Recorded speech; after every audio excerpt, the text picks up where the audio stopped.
There are three self-evident pillars to America's global position of power.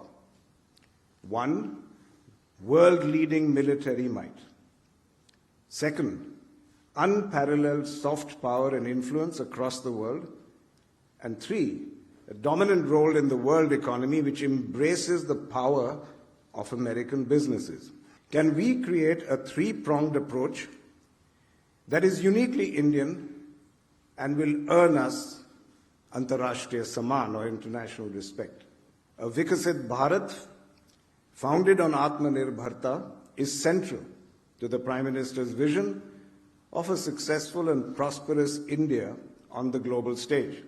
Today, there is a huge opportunity for an Indian version of a military-industrial partnership to emerge. The goal of achieving international respect also resonates today, because obtaining a seat at the global high table for India is a major priority for the Prime Minister and the Ministry of External Affairs as well. And if that is correct, then I think that gives me a very powerful cue to embark on the theme of my address this evening, which is that business and commerce can make a vital contribution towards our aspiration of earning international respect. So what is it? What is that thing or those things that create global influence, or Antarrashtriya Samman? Now, there's reams of scholarly literature on the subject, but Secretary Quatra again told me that the last thing they were expecting from me was an academic dissertation. So please do not expect quotes from Max Weber or Hegel from me today. And I'm going to take a far more practical approach. Let me look at the country which, for better or worse, is regarded as the most powerful and influential nation in the world today, the United States of America. And I believe there are three self-evident pillars to America's global position of power. One, world-leading military might. Second, unparalleled soft power and influence across the world. And three, a dominant role in the world economy which embraces the power of American businesses. So I ask, could this inspire a template for our own journey? Can we create a three-pronged approach that is uniquely Indian and will earn us Antarrashtriya Samman, or international respect? Now, from his actions, it's clear that Prime Minister Modi has understood the importance of all three prongs, and he's working feverishly on all fronts. A Vikasit Bharat, founded on Atmanirbharta, is central to the Prime Minister's vision of a successful and prosperous India on the global stage. It's the key to ensuring that we as a nation get what Vajpayee called Antarrashtriya Samman. And it is the need of the hour given current global uncertainties, as Ashok outlined. At an event last week, Prime Minister Modi recalled his vision for a developed India, and he said, I quote, "The decade that we are in now is the most important decade of independent India so far. And this is the right time to strengthen the foundation of an efficient, capable, and developed India." So with that same spirit of urgency, let me come back to talking about those three sources of influence that I alluded to. And as a businessman, I will dwell largely, of course, on the third prong, the economic power. But I do want to spend a bit of time emphasizing something that I think we do not sufficiently acknowledge today. That without industry as an actor, the first two prongs, military and soft power, would only be pale shadows of themselves. And let's take military power to begin with. The development of the military-industrial complex in America was the pivotal factor in building the might of its armed forces. And of course, there was substantial government funding and spending on military research for sparking innovation. But it was the formidable manufacturing capabilities of large American corporations like Lockheed, Northrop, and General Dynamics that provided the muscle and sinews of American military power. And I say that today there is a huge opportunity for an Indian version of a military-industrial partnership to emerge. We welcome the lists of defense hardware that have been put out by the Defense Ministry and which ensure that certain products can only be sourced from Indian suppliers, a step that speaks of confidence in Indian industry, and that's a promise we will fulfill.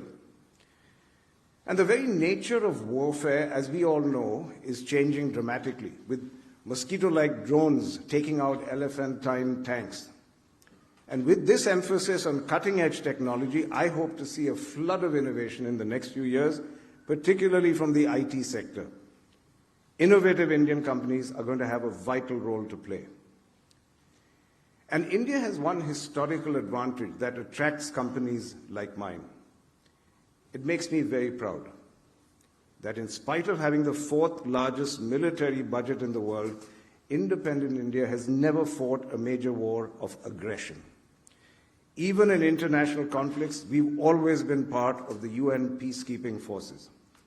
And that tradition of using military might only for defense and deterrence, that's what earns us the moral high ground. That's the moral high ground combined with military strength which earns us respect and which will continue to do so. Now, what about the role of business in soft power?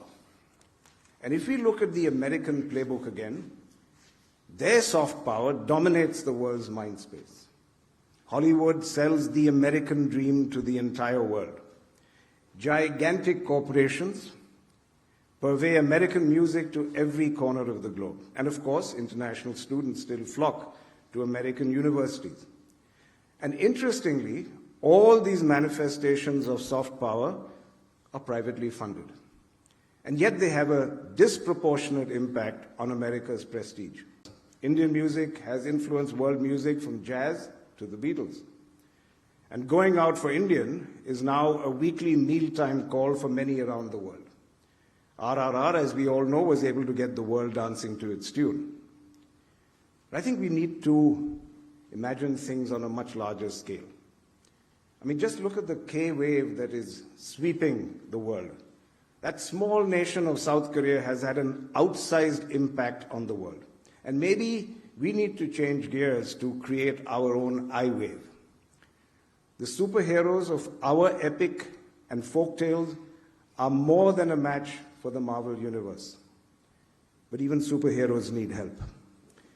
We need larger scale corporations in media which can digest the upfront financial risk required to turn this heritage into new IP and content. And very frankly, Reliance's recent acquisition of Disney India is a welcome step in that direction. On the education front, alumni of Indian universities are running huge global corporations. And yet our universities struggle when it comes to global rankings. And that's another area of opportunity for private players, because we have top-class technical education institutions, and under Prime Minister Modi, the proliferation of new IITs, IIMs, and AIMS has been mind-boggling. But if innovation is to flourish, we need the private sector to chip in and double or even triple that number. Private universities such as the Azim Premji University or Shiv Nadar University are stepping in. And I would like to say that our own Mahindra University has been set up with the dream that India's private universities would someday rival the best in the world, not just in the sciences, but in the arts as well. Autonomous institutions endowed, nurtured, and supported by the wealth of Indian corporations could make India a driving force of soft power. So in short, just as in America, private enterprise and soft power are made for each other. And now down to business, the third prong. Let's talk about economic power and influence. How does business emulate the prowess and the scale and global dominance of American companies? And as I said, it's ironic that some of the most notable American transnationals and new age businesses are headed by CEOs of Indian origin. Satya Nadella, Revati Advaiti, Sundar Pichai, and the list goes on and on. But they are enabling the continuing dominance of US businesses, not the creation of Indian ones. And in order to gain global influence, very large Indian corporations or very innovative Indian corporations must find a seat at the high table. As Ashok referred to it, in 2023, I was fortunate enough to be invited to a meeting at the White House called the Tech Handshake, presided over by Prime Minister Modi and President Biden.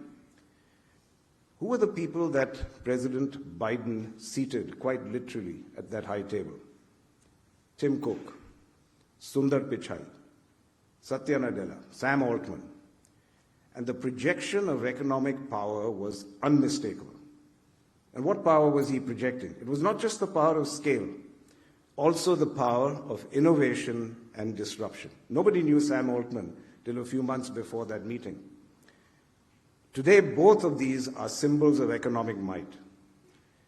And there's a story about how once President Nixon jokingly offered a world leader any of his generals in exchange for one of their star generals. And in response, that head of state said, "I would like General Electric, General Dynamics, and General Motors." Now, this story itself may be apocryphal, but it underlines the fact that the success of business domestically and globally contributes to the respect, the Antarrashtriya Samman with which a country is viewed.